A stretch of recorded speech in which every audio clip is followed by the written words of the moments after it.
Hi, page turners. Katja here. Did you know that translated fiction is booming in 2025? Over the last few years, it's captured the hearts of so many readers and certainly like never before. But why is it happening? And why should you give it a chance if you haven't already? Today, we're unpacking the global rise of translated fiction in 2025 and why it can be a game changer for book lovers everywhere. Now, I grew up in the 90s, a time that we believed the World Wide Web would unite us all. Fast forward to today, and while we can connect with anyone at the click of a button, it often feels like we're living in a world more divided than ever. And yet, in this fractured reality, I found a lot of hope and comfort in translated fiction. These stories offer readers a chance to step into diverse cultures and perspectives and remind us of our shared humanity. Also, it's not just a fleeting trend, it's an intentional movement. And there's numbers to back this. So, according to the bookseller, the rise in demand for translated fiction is set to continue, driven by readers seeking narratives that challenge norms and foster global connection. So, why does this look like a meteoric rise of translated fiction? Well, it's been steadily gaining momentum. The Booker Prize Foundation reported a 22% increase in sales of translated works in the UK between 2021 and 2022. And then last year, UK readers spent a record breaking 26 million on translated print books, a 12% jump from the previous year. Even more exciting, 2024 saw breakout successes, 11 translated titles rapidly sold over 20,000 copies each.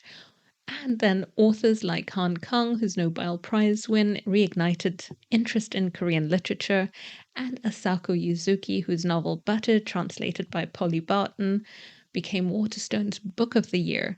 Those works really highlighted translated fiction. Admittedly, I spotlighted Butter way back as a new release to look out for and then didn't read it because I'm a wimp and I'm still a wimp and still haven't picked it up. If you think I should brave it and pick it up, let me know. But what stands out really is that readers like us are seeking out unique perspectives and rich cross-cultural narratives. I think that's brilliant, especially in a world that feels so polarized and isolating. So even when the books are more than about our shared humanity and about finding something new and exciting. It shows us that we're into something that transcends language and borders. And it's also not just literary fiction making waves. We all know there's a growing appetite for cozy, feel good reads. And translated fiction is no exception. So the standout books in that category are Before the Coffee Gets Cold or What You're Looking For Is in the Library. Charming, heartwarming, interconnected storytelling. And it seems that it's because of these uncertain times that a lot of us are looking to books to provide a warm, kind embrace. So, why should you consider a translated book for your next read? If you hadn't noticed the buzz around translated fiction yet, or maybe just weren't feeling drawn to it, let me try and convince you with a few reasons why you should consider translated fiction for your next read. Diverse storytelling. One of the most exciting aspects of international literature is how it offers storytelling that feels vibrant, fresh, and deeply innovative. I recently finished Clean by Alia Trabuco Saran, and her unique style got me thinking and researching. And it turns out her approach fits into a Chilean literary movement known as literature of the children, or literatura de los hijos, which I probably said incorrectly. But this literature of the children is a genre crafted by those who were children during Chile's Pinochet dictatorship. And often the stories grapple with themes of secrets, silences, oppression, and sudden acts of violence.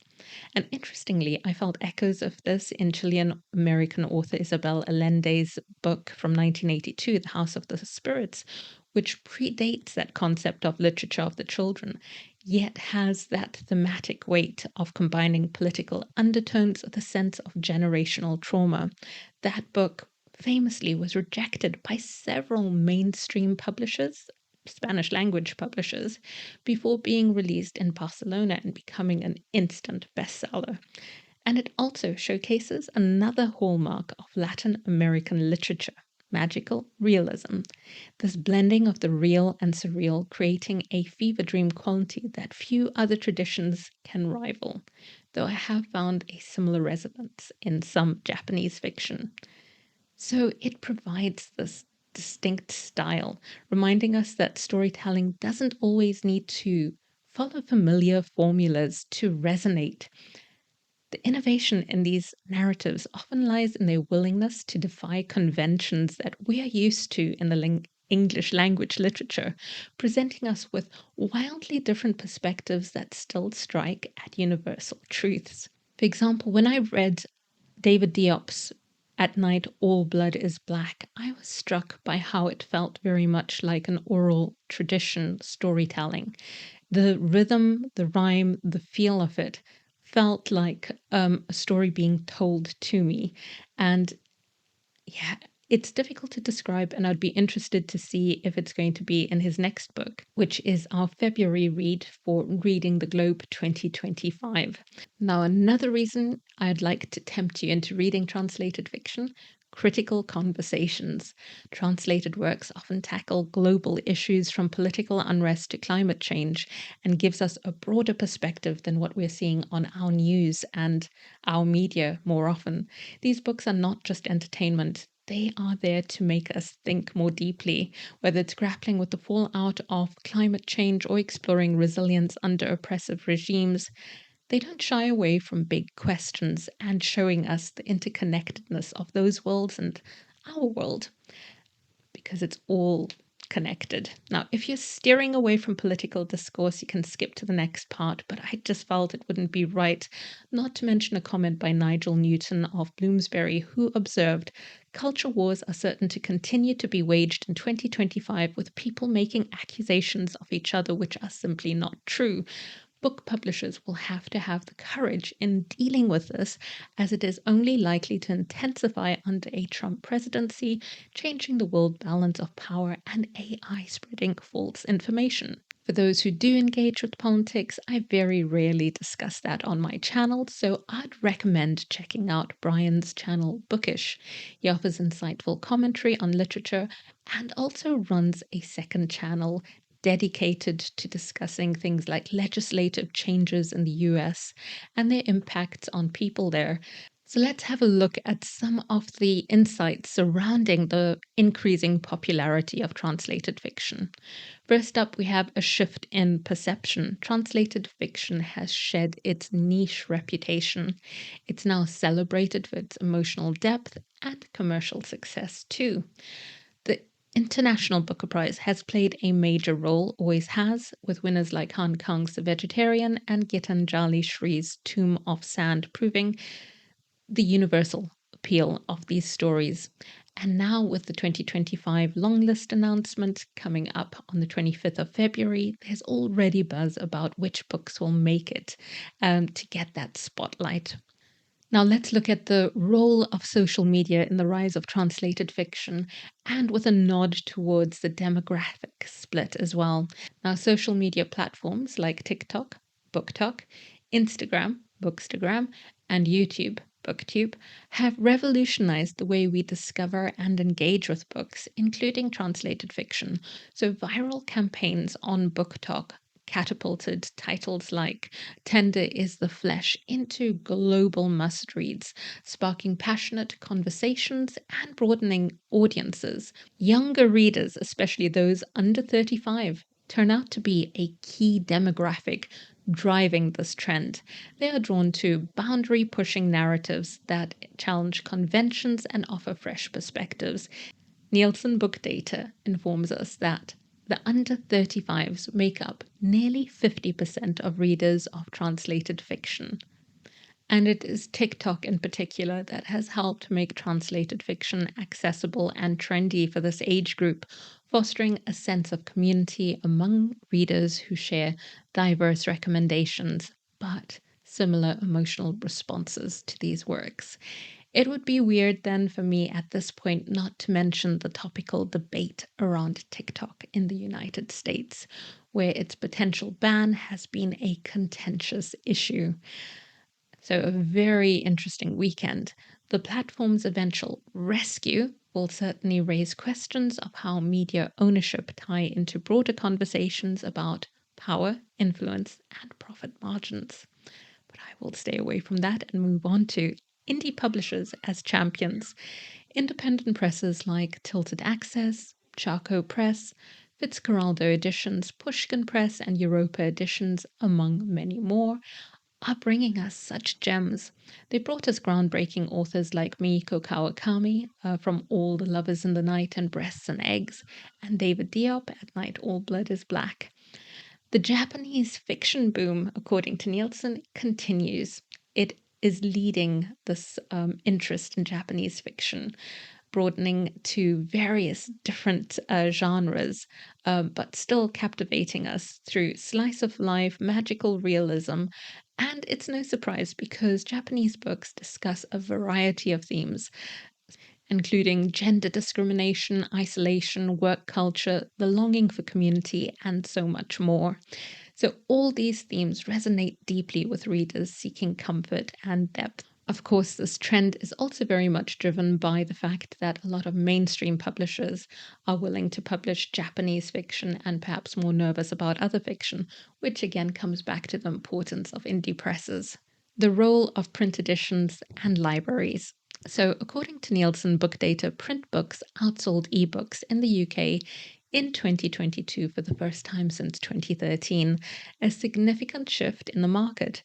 This trend seems particularly relevant for translated fiction. From conversations within my Reading the Globe Discord group, it's clear many of us prefer physical books when we're immersing ourselves in new literary worlds. There's something about highlighting, annotating, and physically engaging with a book. That said, I do love my audiobooks, and that brings us to one of the other reasons that people might end up engaging more with a physical book, and that is around ownership. So, print is going to give you that sense of, I own this book. Unlike physical books, ebooks and audiobooks can sometimes disappear from our digital libraries when publishers lose copyright, and that raises concerns for us about the longevity of our digital collections. Do we own it? For how long do we own it? That said, the growing trend for us to go towards physical books could be about beautiful collectible editions, which hasn't fully extended to translated fiction yet, I don't think. English language fantasy and science fiction have embraced this trend with The Broken Binding, Fairy Loot, Lumicrate, and many more, creating stunning editions. For translated fiction, I think the exceptions are mostly classics, such as The Count of Monte Cristo or The Outsider, in editions like Penguin Clothbound or The Little Prince for Folio Society, that sort of thing. However, I have noticed that Waterstones is starting to bridge this gap with exclusive editions of titles like Butter, The Vegetarian, and Watermoon, a book which I just recently finished. Now, for readers uninterested in owning or collecting and more focused on immersion and learning, libraries remain essential. And Paul Kelly, CEO of DK, noted access to books is essential, yes, he talks about investment in community based initiatives, but also in ensuring that libraries receive proper funding. My own experience with library apps like Libby has improved significantly this year. Early on, I found the selections limited to bestsellers like Dan Brown, Julia Quinn, and a range of Victorian literature, all fine and dandy in its own way. but not really providing the breadth that I was looking for. And now when I look, there's a much bigger array of genres and titles. I do feel like translated fiction is still underrepresented, but I've learned that clicking the notify me button to request titles can signal demand to libraries to expand their collection. So fingers crossed. Then we get to the challenges and opportunities for translated fiction in 2025. Yes, it's thriving this year, thanks in part to indie presses and new prizes. Talking about new prizes, the example I'd give for a really recent one is the Great Britain Sasakawa Foundation Prize, supporting Japanese fiction translators, awarding 3,000 to the winner and 1,000 to the runner-up. So quite small scale, but still signaling how we're seeing this importance placed on accessibility. Far more prestigious, we have the International Booker Prize that we've been talking about, definitely remains a champion of translated works. We're seeing more translated works picked for the Republic of Consciousness Prize, and Dublin Literary Award also stands out this year. The 2025 long list of 71 works from 34 countries had nearly 40% translations. That's 26 books. If a translated work wins, 75,000 goes to the author, 25,000 to the translator, and that really emphasizes the value of accessible literature.